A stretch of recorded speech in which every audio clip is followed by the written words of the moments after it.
Bien-aimé, que le Seigneur vous bénisse encore ce soir. C'est toujours un plaisir, un privilège de venir dans la maison de Dieu pour recevoir son conseil. C'est à cause de la parole de Dieu que nous sommes là. Sans cette parole, le bien-aimé, il nous serait difficile de pratiquer le ciel. Alors Dieu, dans sa grâce, nous conduit dans sa maison afin de nous instruire. C'est ce qu'il a décrit dans sa parole, parce que l'Église doit pouvoir connaître l'édification et le perfectionnement. En étant édifié, le Seigneur lui-même se charge de nous tailler et de nous perfectionner à son image, afin que lorsque le temps arrivera, nous puissions être enlevés, vous voyez, à la rencontre de notre Seigneur dans les airs, où nous partirons pour le repas de noces de l'amour. Nous étions à Gré-à-Pau. Vous avez la salutation de tous les deux frères de Gré-à-Pau.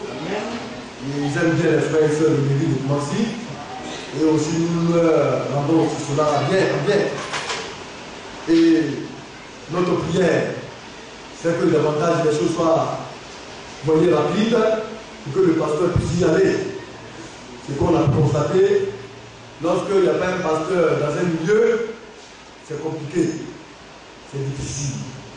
Chacun s'élève, il fait ce qu'il veut, chacun pense comme il veut, chacun marche comme il veut.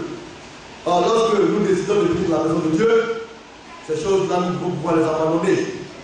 Nous ne sommes plus maîtres de nous-mêmes. Nous ne pouvons plus agir comme bon nous semble. Nous ne pouvons pas faire comme nous le voulons. Mais c'est parce que nous nous savons insignifiants et impuissants que nous venons sous la coupole de notre Seigneur pour l'adorer comme il se doit. C'est lui notre parfait modèle. C'est lui que nous imitons en toutes choses.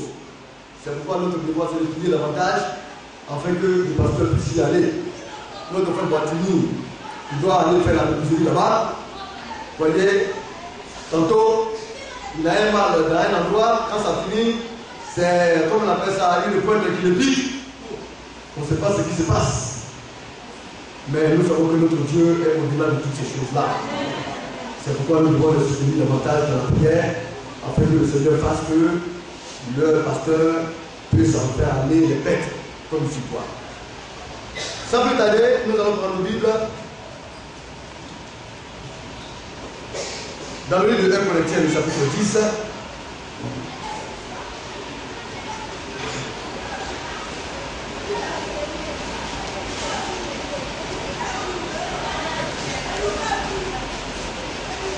Alors, comme nous le voyons, nous parlons du mystère de l'Ibraire, n'est-ce pas? Je n'ai pas dit parler de Caïn, qui est de la semence du diable. Quand le Seigneur fait les choses, il nous donne un modèle parfait, afin que nous puissions voir, soit imiter ou bien ne pas agir selon le comportement de ce qu'il nous a montré. Alors nous lui donnons cette grâce. Dans tout ce que nous faisons, bien aimé, nous n'avons à imaginer quoi que ce soit. Le christianisme n'est pas une création renouvelée. Les hommes s'adaptent selon la mode. J'étais avec quelqu'un, tout dernièrement avec lequel je discutais, et ce dernier m'a fait savoir qu'il faudrait que le christianisme aussi évolue comme le monde évolue. Je lui ai dit, c'est une malcompréhension des choses. Parce que Dieu, lui, ne saurait changer. Dieu, lui, ne peut pas évoluer. Et Dieu, il n'est pas fait. Ce que Dieu a décidé comme parfait ne peut pas être évolutif. C'est une chose qui est parfaite, qui a besoin de correction et d'évolution. Or, la Bible n'a pas besoin de correction. La Bible, elle est parfaite en elle-même. Elle est la parole de Dieu. Alors, c'est Dieu qui est parfait en toutes choses. Comment peut-il évoluer en fonction de l'évolution de l'homme? Non. C'est nous qui tendons vers cette parole-là. Nous tendons vers la perfection. Nous faisons de tous nos efforts pour ressembler à toute la parole de Dieu. Alléluia. C'est pourquoi tout ce que le Seigneur fait, nous devons pouvoir apprécier cela et tendre vers cela. Nous allons prendre le livre 1 Corinthiens, le chapitre 10, et nous allons lire la parole. Le ministre Ouattara va m'aider, par la grâce de Dieu. 1 Corinthiens 10, verset. Après le verset 1. Verset 1. Frères, je ne veux pas que vous ignoriez que nos pères ont tous été sous la nuée. Donc, quand le serviteur de Dieu, l'apôtre Paul, parle ici, vous voyez qu'il n'a pas mentionné les sœurs. Il voulait lui dire frères et sœurs. Mais en disant frères, vous devez savoir que les sœurs sont inclus là-dedans. Alléluia. L'homme a l'autorité sur la femme. C'est pourquoi on parle de frères. Mais quand on parle de frères, cela veut dire frères et sœurs. Alléluia.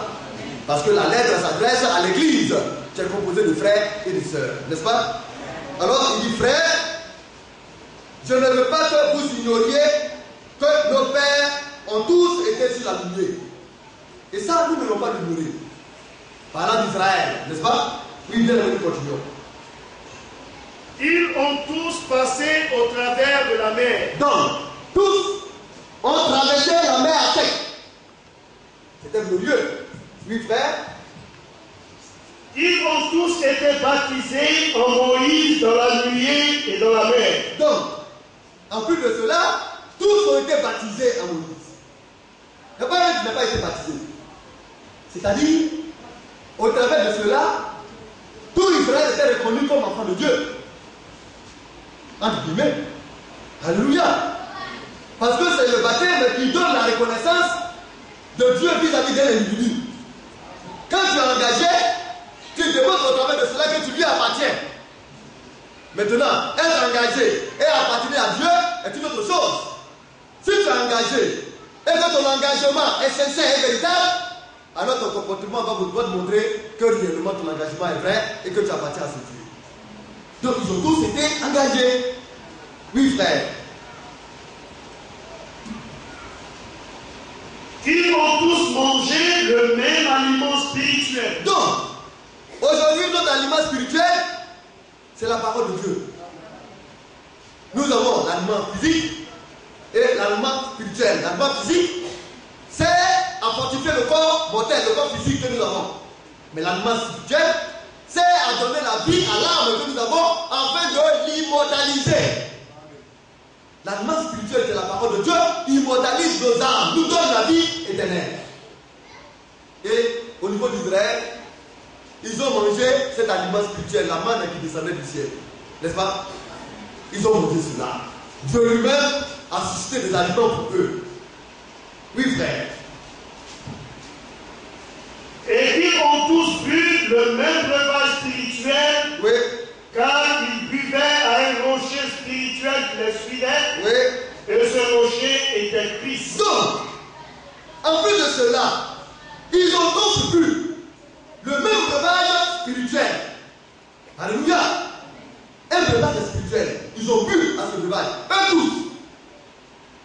Tout était collectif. Car ils vivaient à un rocher spirituel qui les suivait. Et ce rocher était Christ. Bien aimé. Quand on prend cela, cela démontre encore la divinité de Christ. Amen. Mais Christ a été engendré. Alléluia. Il y a maintenant environ 2000 ans. N'est-ce pas? Mais avant qu'il ne soit engendré, qui était-il? Et on nous fait savoir que cette histoire-là s'est passée, ça date de longtemps avant l'avènement de Christ. En tant que Dieu ne fait une forme humaine. Et on nous dit que ce rocher-là était Christ. Je voulais qu'on lise quelque chose dans le livre de Deutéronome 32. Le cantique de Marie. Nous allons voir un peu cela. Même pour qui n'est pas appelé le rocher d'Israël.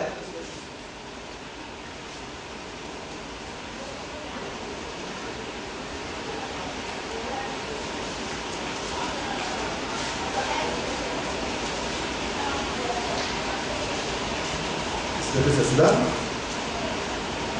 À partir du verset 1, c'est le cantique de Moïse du Moïse. Oui, bien aimé, tu dis. Cieux, ouais. prêtez l'oreille et je parlerai. Dieu, prêtez l'oreille et je parlerai. Oui. Terre, écoute les paroles de ma bouche. Terre, écoute les paroles de ma bouche. Les cieux ont leurs habitants. La terre aussi a ses habitants. Habitants parmi lesquels se trouve aussi l'espèce humaine. Alléluia. Alors ce que nous devons faire, c'est prêter attention aux paroles de la bouche de Dieu. Oui, frère. Que mes instructions se répandent comme la pluie. Oui. Que ma parole tombe comme la rosée. Donc, la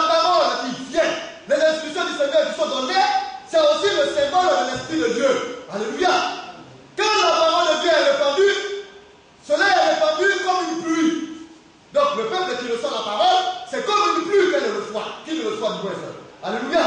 Oui, frère. Comme des ondées sur la verdure. Oui, de grosses pluies, de grandes pluies sur la verdure. Oui. Comme des gouttes d'eau sur l'herbe. Oui. Car je proclamerai le nom de l'Éternel. Oui. Rendre gloire à notre Dieu. Alors il a décidé de proclamer le nom du Seigneur et de rendre la gloire au Dieu d'Israël. Oui, frère. Il est le rocher. Oui. Ses œuvres sont parfaites. Alors, l'Éternel, le Dieu d'Israël, est le rocher. Amen. Le Dieu d'Israël. Alléluia. Amen. Mais s'il est le rocher, d'où vient-il encore que les hommes disent que ce rocher auquel Israël a bu, c'était Christ? Le Jéhovah de l'Ancien Testament est le Seigneur Jésus du Nouveau Testament. Alors, dans tous ces paramètres, on nous montre que le Dieu que nous adorons aujourd'hui est le Dieu puissant qui a dirigé Israël depuis belle lurette. Nous avons un Dieu vivant. Amen. Un Dieu fort. Oui, frère, nous continuons un peu.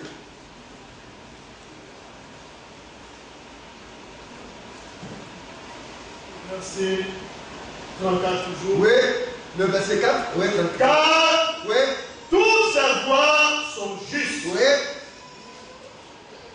C'est un Dieu fidèle et sans iniquité. Oui.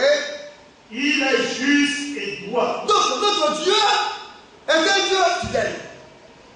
Il est sans iniquité. Il est juste et droit. Et dans ses manières d'être, il a été, comme on le dit, manifesté dans un corps chaleur, un corps physique comme le vôtre et le nôtre. Alléluia. En fait de témoigner de sa véracité. Vous n'avez pas que les hommes disent, c'est parce qu'il n'a pas été un homme qui ne sait pas que c'est difficile. Il dit, je vais le montrer et montrer à mes enfants que cela est possible. Alléluia. Qu'il est possible à l'homme, à l'enfant de Dieu, de vivre de toutes ces paroles qui sont de la bouche de Dieu. C'est possible. Pour vous que nous le croyons. C'est pour cela qu'il est venu mourir à la croix, afin de rendre cela possible à nous. Oui, frère. S'ils se sont corrompus, Si le peuple s'est corrompu, à lui n'est point la faute. ah, la faute ne revient pas à Dieu. Bien aimé, quand nous allons descendre, vous allez voir que c'est le Seigneur lui-même qui guidait Israël, qui conduisait Israël. Conduire les autres, ce n'est pas facile. Malgré que Dieu lui-même était descendu pour les guider, il y en a qui sont entêtés et qui ont fait des bêtises. Comment est-ce qu'on explique cela? C'est pour dire, s'il n'est pas de Dieu, on ne peut pas faire quoi. Oui, frère. La honte est à ses enfants. Oui. Race fausse et perverse. Alors, quand un homme se détourne de Dieu et vit comme il veut, agit comme il veut, pense comme il veut, Dieu dit ça, ce n'est pas une race élue, c'est une race perverse. Oui, frère. Est-ce l'Éternel que vous rendez responsable, peuple insensé et dépourvu de sagesse? Oui, N'est-il pas ton père, ton maître? oui. N'est-ce pas lui qui t'a formé et qui t'a affermi? Donc, l'Éternel, le rocher d'Israël est le Père d'Israël. Mais le rocher là, c'est qui? C'est Christ, comme nous l'avons dit. Si ce rocher là est le Père d'Israël, mais il est aussi notre Père.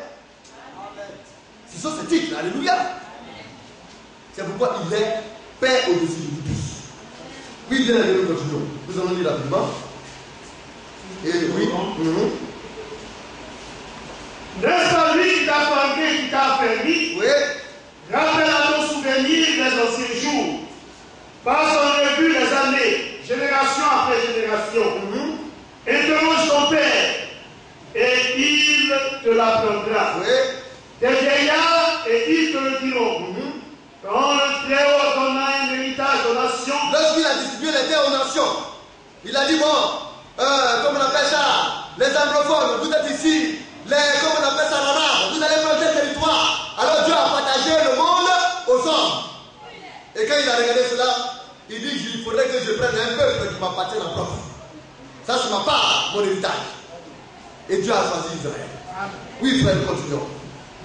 quand il sépara les enfants des hommes, Oui, il fixa les limites des peuples, oui, d'après le nombre des enfants d'Israël. oui, Car la portion de l'Éternel, oui, c'est C'est son peuple. Donc Israël est la portion de Dieu. Alléluia. Donc c'est choisi un peuple qui lui appartient un peuple, appartient à un peuple. Et il a regardé au milieu des nations, il s'est donné aussi une épouse qui est pour lui. Alors Israël, c'est le peuple de Dieu. Et l'église, c'est l'épouse du Seigneur. Oui, frère. Jacob est la part de son héritage. Oui. Il l'a trouvé dans une contrée déserte. Sans force. Amen. Alléluia. Un peuple affaibli, sans puissance, dépourvu de capacité. Israël était un fils de rien. Et Dieu l'a choisi pour faire paraître sa puissance au travers de ce petit peuple. Oui, frère. Dans une solitude aux effroyables hurlements. Vous voyez, dans une solitude, Israël était seul. Personne ne pouvait, n'avait voulu, vous voyez, s'en emparer. Parce que Israël ne donnait même pas l'attirance. Et quand on regarde, c'est ce que nous aussi, l'épouses des nations, nous avons été. Oui, frère. Il l'a entouré, il en a pris soin. Il l'a gardé comme la prunelle de son œil. Donc il a entouré Israël. Il a pris soin d'Israël. Et il l'a gardé comme la prunelle de ses yeux. Amen. Oui, frère. Pareil à l'aigle qui éveille sa coulée. Oui. Voltige sur ses petits. Alléluia. Déplace les ailes et les plans. Oui. Les porte sur ses plumes. Est-ce que vous savez qu'un aigle peut soulever un bœuf? Le vrai. Alléluia. Est-ce que vous le savez? Quand on parle des aigles anciens, ils sont capables de soulever un homme. Et l'homme devient tout petit au-devant de lui.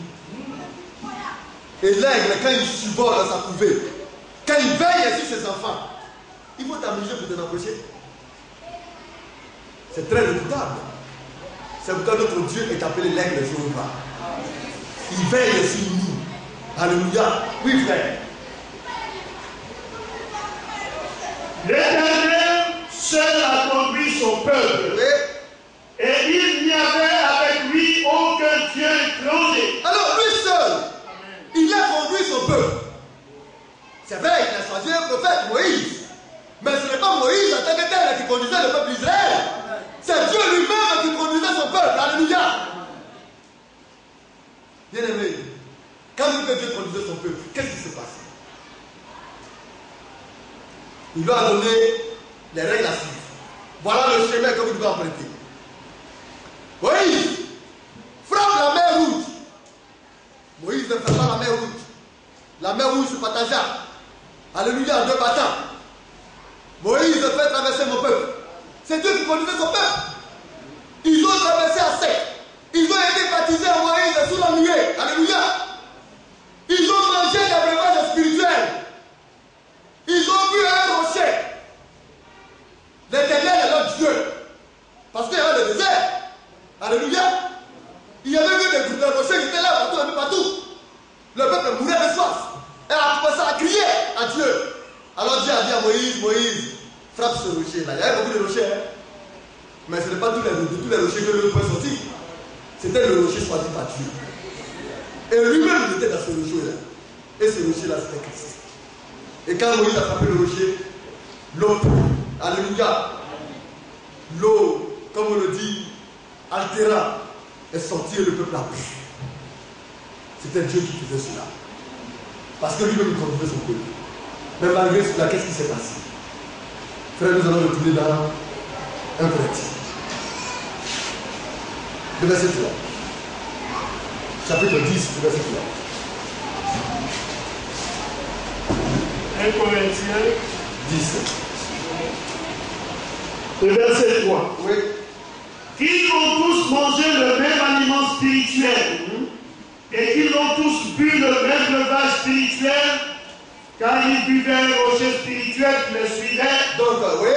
Et ce rocher était Christ. Donc, le rocher les suivait. C'était la forteresse. Partout où ils passaient, le rocher était avec eux. Derrière eux, ils les suivaient. Ils veillaient sur eux. Parce qu'on ne peut pas attaquer Israël par derrière. Alléluia. Israël était protégé derrière et devant Israël était protégé. Et ce rocher qui les suivait, c'était Christ. Mais dans une autre forme. Dans la forme de l'Éternel et de Dieu d'Israël. Oui, frère. Mais la plupart d'entre eux ne furent point agréables à Dieu. Après tous ces produits, ils ont dansé cadeau. Ils ont mangé la manne spirituelle de cadeau. Ils ont été baptisés sous la nuée de cadeau. Ils ont traversé la mer Rouge pour les rien. La plupart, malgré tout ce qu'ils ont vu, n'ont pas été agréables à Dieu. Si Dieu lui-même a conduit son peuple, puis ça là, il a eu lieu. Et l'homme. Vous vous imaginez? L'homme est rebelle par essence. L'homme est têtu. Quand on dit ne fais pas ça, c'est en ce moment-là, lui, il s'entête de faire. Il fait. Puisqu'il périt dans le désert. Oui. Mais ces choses sont arrivées pour nous servir d'exemple. Oui. Afin que nous n'ayons pas de mauvais désirs comme ils en ont eu. Donc, ces choses sont arrivées afin que nous puissions tirer de l'instruction. Ce sont des exemples, bien aimés. En voyant ces choses-là, ceux qui ont le Dieu doivent faire ça, que ce qui s'est passé dans le temps avec Moïse et autres ne puisse pas aussi nous arriver. Nous devons être contents. Oui, frère, nous continuons un peu. Ne devenez point idolâtres. Alors, ils ont commencé par être idolâtres. Malgré les instructions de Dieu, Dieu a demandé de ne pas faire des images détaillées, des représentations de ce Dieu-là. Dieu a expliqué ces choses, mais eux, ils sont sortis de l'Égypte. C'est qu'ils ont appris en Égypte, là. C'est ce qu'il veut imposer au peuple de Dieu. Ils disent à Moïse de fabriquer un Dieu qu'ils veulent voir. Alléluia. À Moïse et à Aaron aussi. Vous n'avez pas dit que lorsque Moïse est monté, ils s'en sont pris à Aaron. Mais quand je parle de Moïse à Aaron, c'est devenu du Dieu, mais quand Moïse était là, ce sont des choses dont on commençait. Parce qu'il y a un esprit relativement petit. Et puis il grandit jusqu'à être grand fort. Mais le Seigneur voyait venir tout cela. C'est pourquoi il a donné des prescriptions afin que le peuple puisse se suivre. Vous ne ferez pas ceci, vous ne ferez pas cela, vous n'irez pas dans ce sens-là, vous ferez telle chose. Le Seigneur veut tout donner. Mais quand ils ont dit que Moïse ne dit pas là, Moïse était tellement patient avec le caractère. Moïse ne décidait pas. Oui, Aaron n'avait pas assez de carrure. Il n'avait pas de l'ordre, plutôt de crainte de Dieu. Mais il était un serviteur authentique de Dieu. Aaron a été le choix de Dieu. Alléluia. Et quand vous allez regarder, hein, quand Dieu est descendu, il n'a pas jugé Aaron. Hein, mais il a détruit tous ceux qui ont fait cela. Aaron a été épargné. Parce que c'est le sacrificateur de Dieu.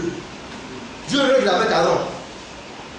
Mais avec le peuple, Dieu juge le peuple. Alléluia. Amen. Mais un serviteur de Dieu peut faire des erreurs, peut fauter. Mais il ne permet pas à ce qu'un individu infidèle se lève pour pouvoir et s'appelle le serviteur de Dieu. Parce que c'est lui qui juge ses serviteurs. Alors le peuple a poussé Aaron, fabrique-nous un veau d'or. Ils avaient en eux des décès idolâtres. Ils sont sortis de l'Égypte avec des pratiques égyptiennes. Et il y a des frères qui ont de ce comportement-là. Ils quittent le monde avec des pratiques mondaines et ils veulent les introduire dans la maison de Dieu. Cela n'est pas possible. On laisse les pratiques mondaines de côté. L'Égypte, là, c'est dehors. Dans la maison de Dieu, il faut prendre les règles du Seigneur et marcher en fonction de ces règles-là. Faites ce que Dieu a écrit. Alléluia. Et Dieu vous bénira. Oui, frère, nous continuons. Ne devenez point idolâtres, Oui. comme quelques-uns d'entre eux, selon qu'il est écrit. Le peuple s'assit pour manger et pour boire. Alors, puisque eux, Dieu ne les intéresse plus. Le plaisir, c'est manger et boire. L'alcool. Ils mangent, ils boivent. Et quand ils ont fini maintenant, ils s'adonnent à la débauche. Oui, l'alcool fait perdre l'essence. Et Dieu dit c'est des résultats. Parce qu'après ça, ils ont commencé à se réjouir. Un Dieu qui sont fabriqués, l'un attrape la femme de l'autre, l'un va attraper une femme étrangère, et ils se donnent à cœur joie. Ça montre qu'ils sont mal animés. Et que le Dieu qu'ils sont fabriqués est un faux Dieu. Oui, frère. Puis ils se levèrent pour se divertir. Oui. Ne nous livrons point à la débauche. Oui. Comme quelques-uns d'entre eux s'y livraient. Donc, quelques-uns ont commencé à se livrer à la débauche. Ils vont de femme en femme. C'est là le libertinage sexuel. Il attrape quelqu'un, il fait quelqu'un, et dans les églises, dans ses comportements ont lieu. Le libertinage sexuel. Tu entends une seule. Content de temps. C'est après ta femme que Dieu t'a donné, tu n'as pas le droit de porter un frère de gars sur tout seul. Amen. Si tu le fais, certainement tu diras que Dieu te pardonnera. Mon frère, Dieu il connaît ton cœur. Et plus tu le feras, tu te éloigneras du royaume de Dieu. La sœur va se laisser berner par ça et tomber dans ce piège-là, parce qu'il y a des sœurs qui sont comme ça. Le frère là, il a une femme, mais c'est toujours en train de tourner autour de lui. Tu sais quoi? Il faut chercher l'autre homme. Celui-là, il n'est plus pour toi. S'il est en train de jouer, vous voyez, à des manières bizarres, il faut discerner parce que tu es une fille de Dieu et ne te laisse pas avoir pour cela. Et des bêtises comme ça, c'est pas dans l'église. Le libertinage sexuel, la bidouche. Oui, bien aimé. Comme quelques-uns d'entre eux s'y livrèrent, de sorte qu'il en tomba 23 000 en un seul jour. En un seul jour. Imaginez-vous, 23 000 hommes qui meurent parce qu'ils sont sortis de la voie de Dieu. Oh bien-aimé, ça veut dire que l'homme a l'art facilement de tomber dans l'erreur. L'homme aime ça. Oui. Tout de suite, quand on va sortir, on dit en fait ceci. Maintenant, ils vont aimer cela. En train de dire bêtement. L'homme aime la facilité. Ce qui est rigoureux là, ce qui est droit, l'homme ne passe là. Mais l'homme aime ce qui est facile. La parole de Dieu est droite. C'est un chemin resserré. On ne fait pas ce qu'on veut. Une soeur ne peut pas se lever pour faire ce qu'elle pense, ou ce qu'elle veut. Même dans son foyer. Oui, on voit tout cela. Des esprits qui pullulent. Des soeurs qui pensent qu'elles sont indépendantes d'eux-mêmes, ou bien, comme on le dit, elles sont libres de faire ce qu'elles veulent.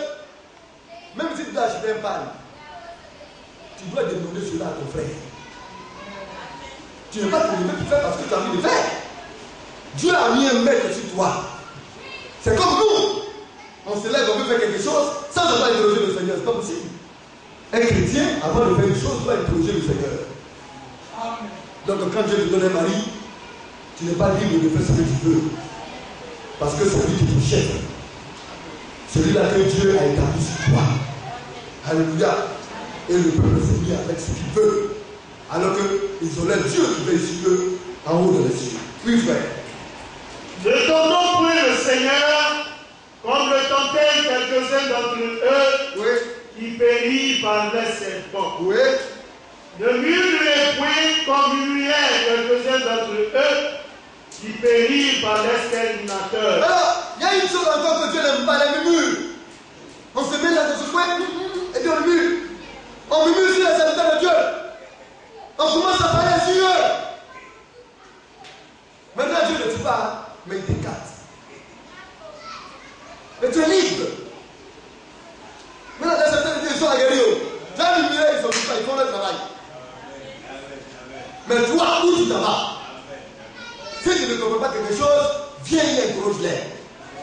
Plus que tu te mets dans ton coin et de murmurer. Et là, beaucoup sont tombés à cause de cela. Et en cela, nous avons eu à parler, nous allons prendre le Jude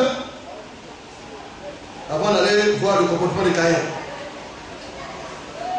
Alléluia. Amen. Jude, c'est un seul chapitre, à partir de ce livre. Jude 8. Oui.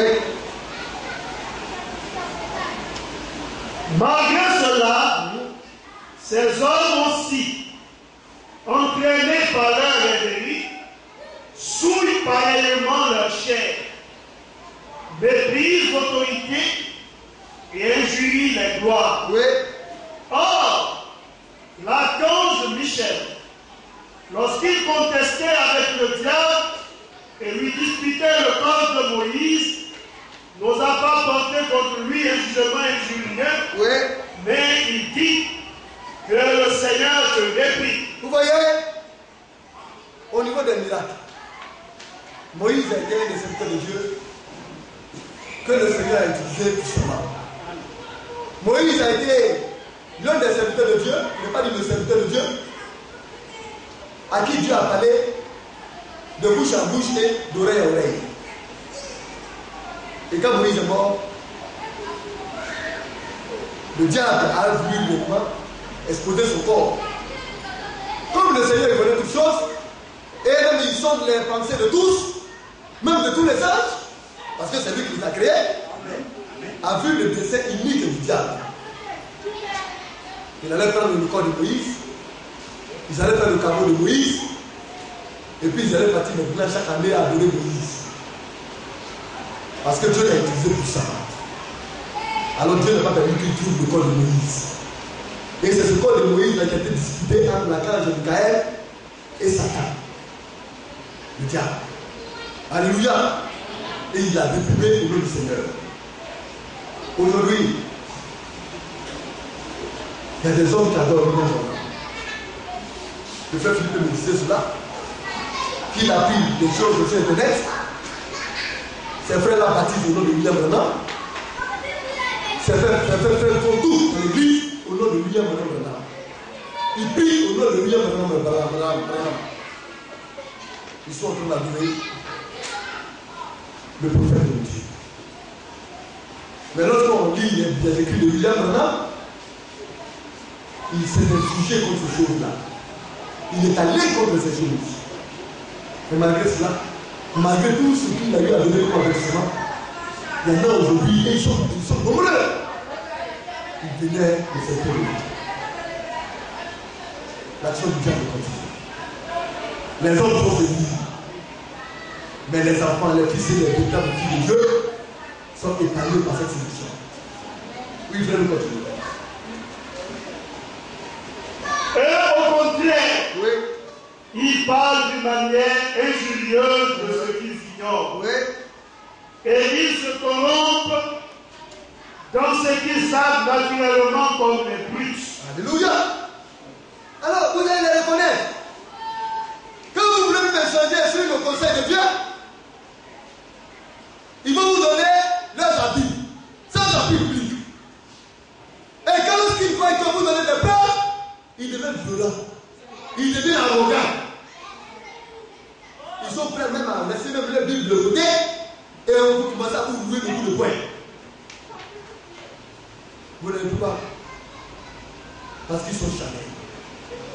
Alléluia. Amen. Parce qu'ils sont corrompus.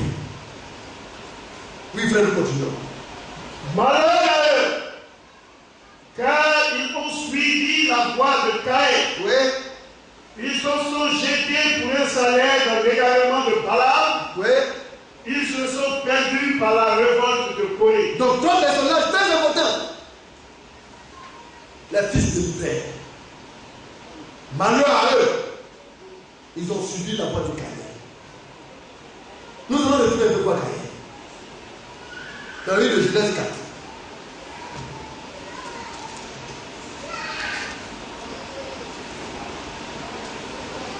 Abadi verset 1. Genèse 4, verset 1. Adam connut Ève, sa femme. Elle conçut et enfanta Caïn et elle dit: j'ai acquis un nom de part d'Éternel. Elle enfanta encore son frère Abel. Abel fut berger et Caïn fut laboureur. Donc, voilà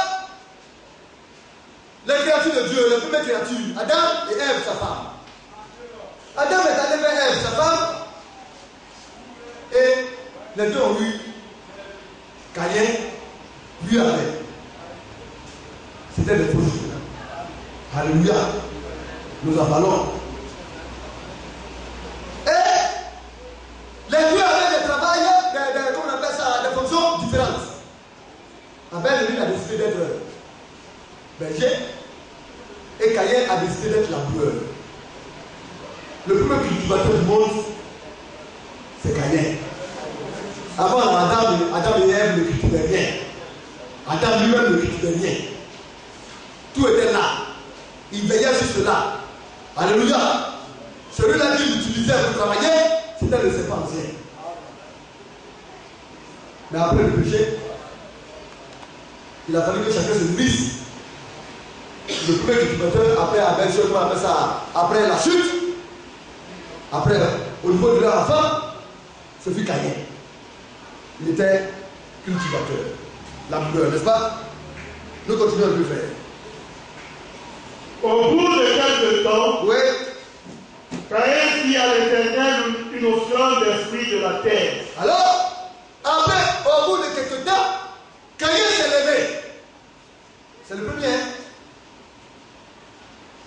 C'est comme si c'était une course d'homme. Mais bien aimé,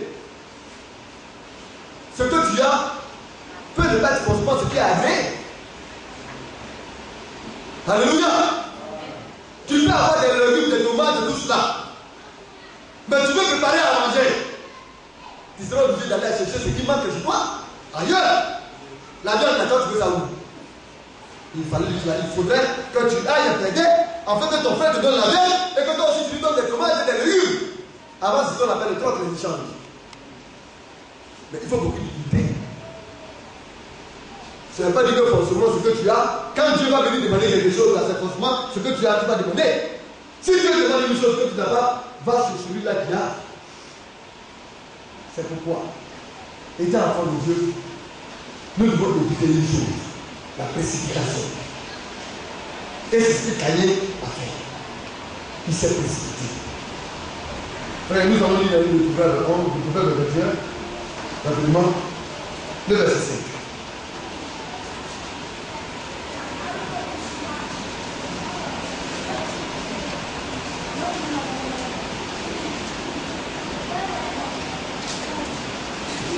Proverbe 21. Proverbe 21, verset 5. Écoutons bien, frère. Les projets de l'homme diligent ne mènent qu'à l'abondance. Alors, l'homme diligent, ses projets mènent à l'abondance. Alléluia. Celui-là qui prend les choses au sérieux, qui travaille selon les normes, ses projets vont aller à l'abondance. Ses projets vont réussir. Oui, frère. Mais celui qui agit avec précipitation Oui. n'arrive qu'à la disette. Lorsque tu te lèves et que tu te précipites à faire une chose, c'est l'échec. C'est la disette. Et c'est ce que ça Caïn a fait. Il a nourri cela. Ce qu'il avait décidé de faire, c'est pas mauvais. Hein? Il a regardé. Il est un homme très religieux. Il a voulu faire quelque chose pour Dieu. Et ça, c'est bon. L'esprit d'initiative était bon. Mais a-t-il interrogé le Seigneur? Le Seigneur a été juste. Vous verrez, il ne fait rien au hasard. Si le Seigneur veut te demander quelque chose, c'est que ce qu'il te demande, il a mis ça à ta portée.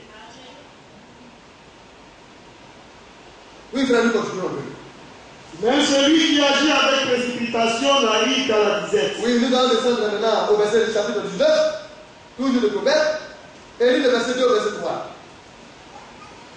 Le manque de science n'est bon pour personne. Alors, il faut apprendre à connaître. Il faut interroger, il faut instruire. Il faut avoir la connaissance. Alléluia, de la parole de Dieu. C'est ce qu'on appelle la science de Dieu. Quand tu ne connais pas, alléluia, le manque de science n'est bon pour personne. Cela te nuit. Oui, il faut la continuer. Le manque de science n'est bon pour personne. Oui. Et celui qui précipite ses pas tombe dans le péché. Et celui-là qui se lève et qui se précipite dans ses pas, qu'est-ce qu'il fait? Il tombe dans le péché. Ça ressemble un peu à Caïn. Il a usé de précipitation. Alléluia. N'est-ce pas? Nous allons continuer. Il frère, au chapitre 4 toujours. Les Genèse. Oui.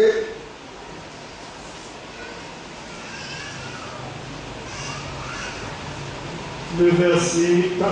Le verset 4, oui. Et Abel de son côté en fit une des premiers-nés de son troupeau Oui. et de leur graisse.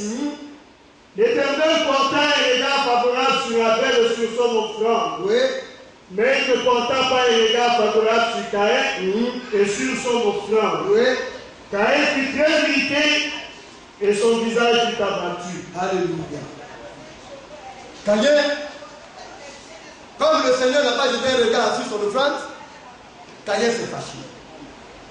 Son visage est devenu pâle. Il a changé de manière d'être. Maintenant, frère, je viens en vous.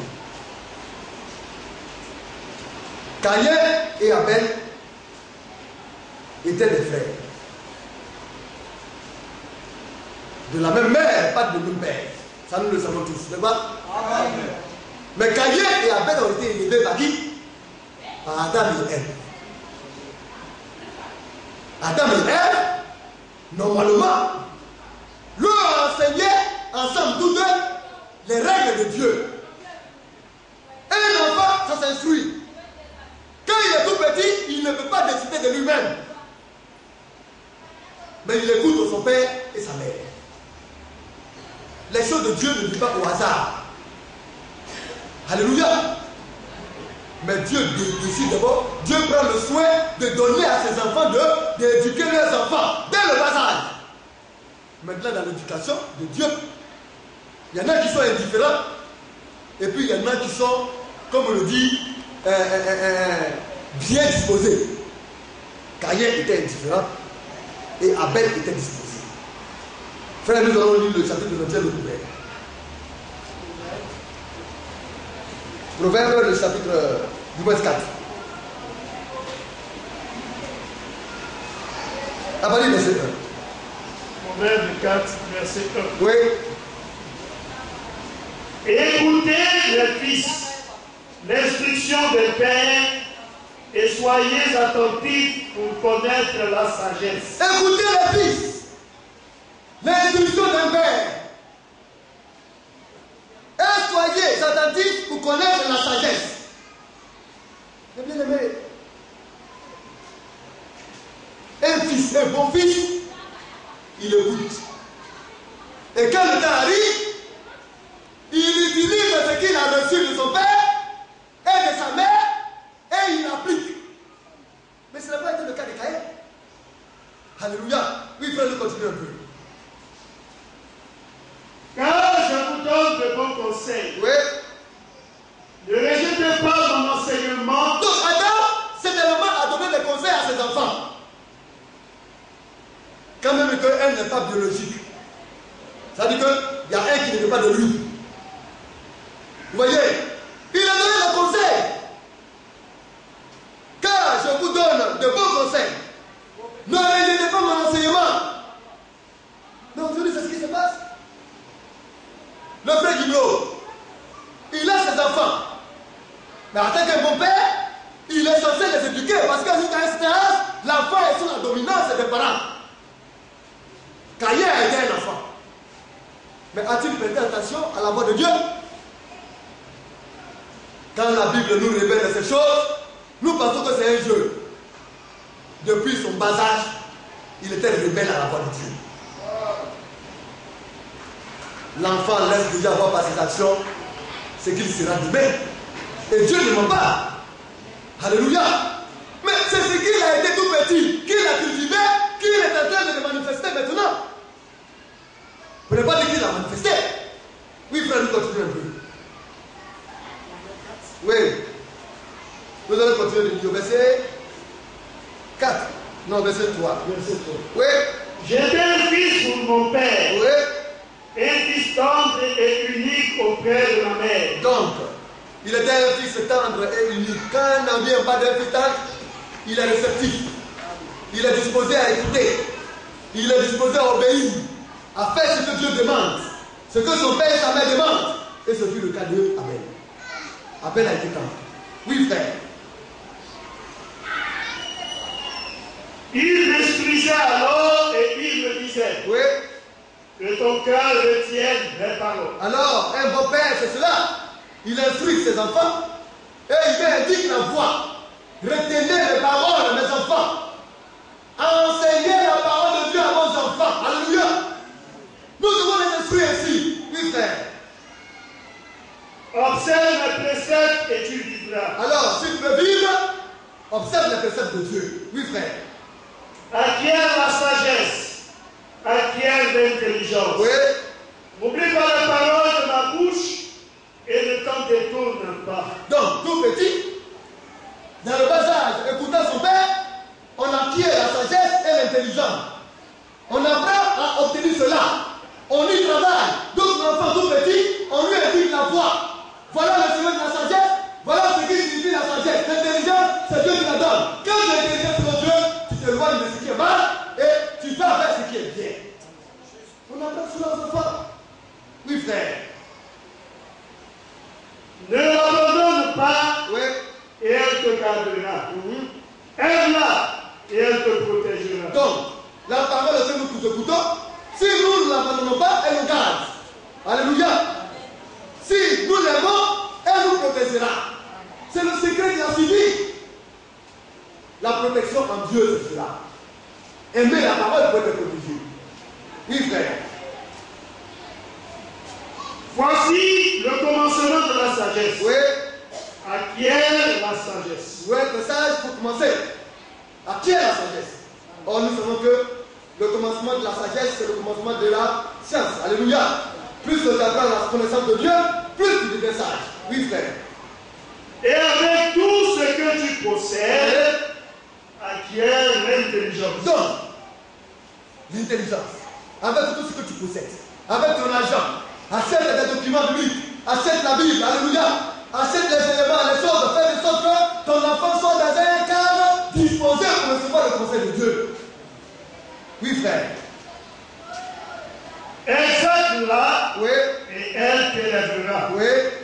Elle fera ta gloire si tu l'embrasses. Oui. Elle mettra sur ta tête une couronne de grâce. Oui. Elle t'ornera d'un magnifique diadème. Nous continuons. Écoute mon fils et reçois mes paroles. Oui. Et les années de ta vie se multiplieront. Alors, en recevant les paroles de Dieu, nous vivons longtemps. Hé, mon enfant, il a ceci. Mais tu as fait pourquoi? Mets ton enfant sous le couvert de la parole. Aucun esprit ne viendra le toucher. Oui, frère. Je te montre la voie de la sagesse. Oui. Je te conduis dans les sentiers de la droiture. Est-ce que tu as hier accepté de suivre tout cela? La voie de la sagesse et les sentiers de la droiture. Il faut être sage. Connaître ce que je veux et marcher honnêtement et correctement. Est-ce qu'il a accepté de suivre ça? Même la sagesse. Quand tu es sage, et puis quelqu'un vient dire, ce que tu fais là, c'est pas bon. La sagesse t'amène évidemment à savoir comprendre.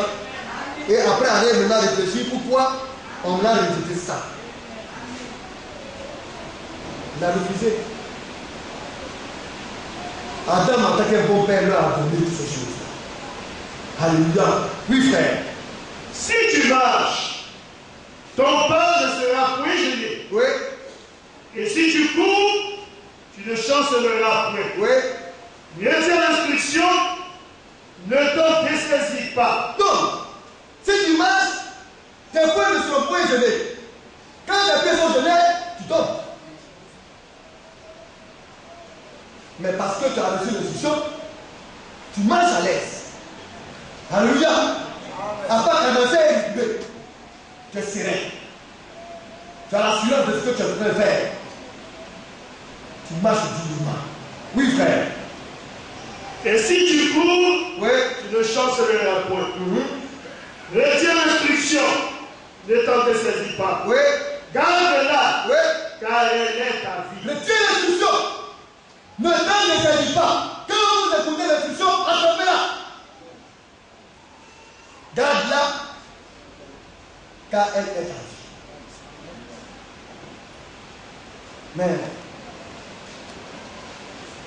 Caïn, c'est fini pour lui. Il est mort. Il n'attend que la destruction de son âme. Mais parce qu'il a refusé d'écouter, la vie éternelle n'est pas pour lui. Ce sont des êtres qui vivent pour un temps et puis c'est fini. Mais sa vie n'a même pas de sens. Parce que jusqu'au jour où on parle dans le tourment de Dieu, il est tourmenté dans la Bible. Ce sont les fils du balai. L'enfer leur est réservé pour la destruction de leur âme. C'est la seconde mort. Alléluia. Mais pourquoi? Parce qu'il a refusé le conseil de Dieu. Oui, frère. Écoutons bien.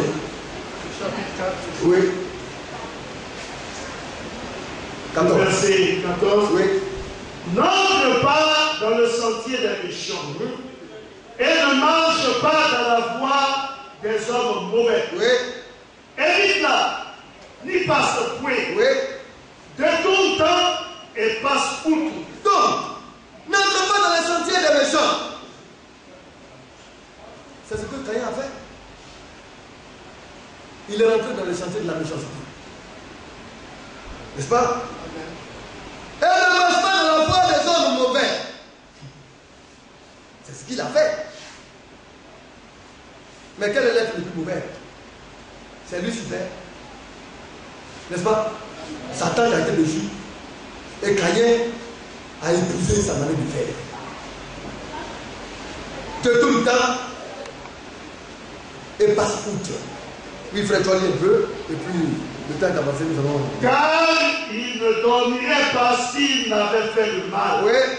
Le sommeil ne serait ravi s'il n'avait fait tomber personne. Parce qu'il a le mal en lui. Quand il ne fait pas mal là, il n'est pas à l'aise. Il faudrait qu'il fasse mal pour que son cœur soit en paix. Son essence même c'est le mal. Oui, frère. Car c'est le pain de la méchanceté qu'il mange. Oui. C'est le vin de la violence qu'il boit. Qui était Caïn? Méchant. Il était violent. N'est-ce pas? C'est le premier meurtrier. Mais pourquoi? Parce qu'il n'a pas pris soin d'écouter son père, qu'il a élevé. Quand on veut ou qu'on ne veut pas, Adam a été bel et bien élevé à la tête de Caïn.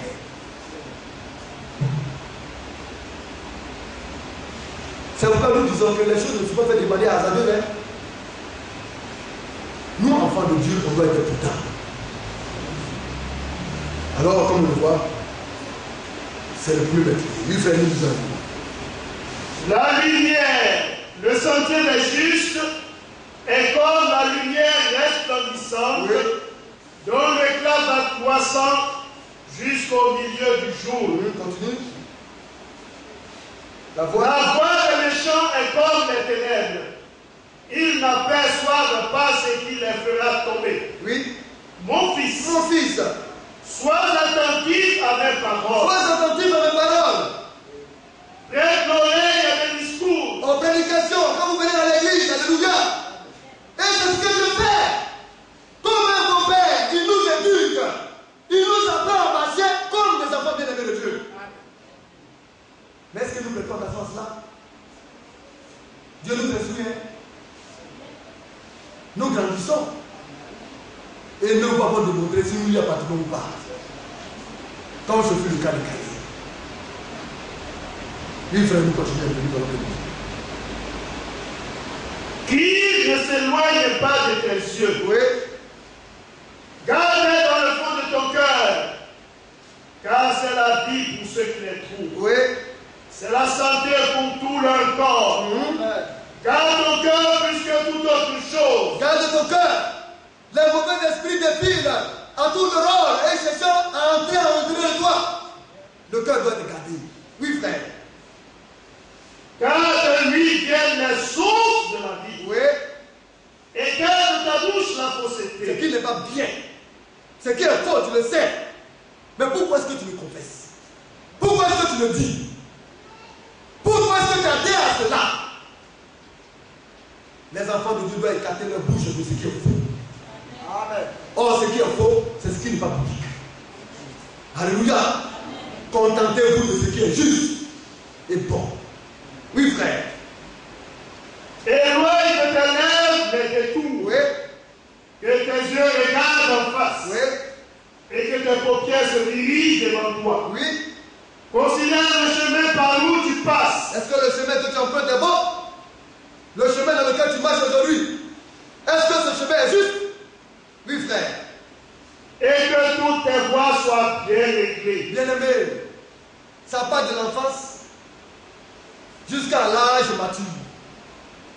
Un moment, ce sont les parents maintenant qui éduquent leurs enfants. Les parents essaient de canaliser les enfants à l'intérieur de la parole de Dieu. Et à un moment maintenant, c'est la liberté maintenant, le choix maintenant de chacun des enfants maintenant qui est manifeste. On commence par le père, instruire. Et là maintenant on dit, toi, détourne-toi. Fais ceci et fais cela. Caïn et Abel ont connu la même chose. Alléluia. Étant dans la maison d'Adam et Ève, ils ont nourri ces enfants et ils leur ont donné l'instruction de Dieu. Mais Caïn a méprisé cela. Alléluia. Il a été indifférent à la parole de Dieu.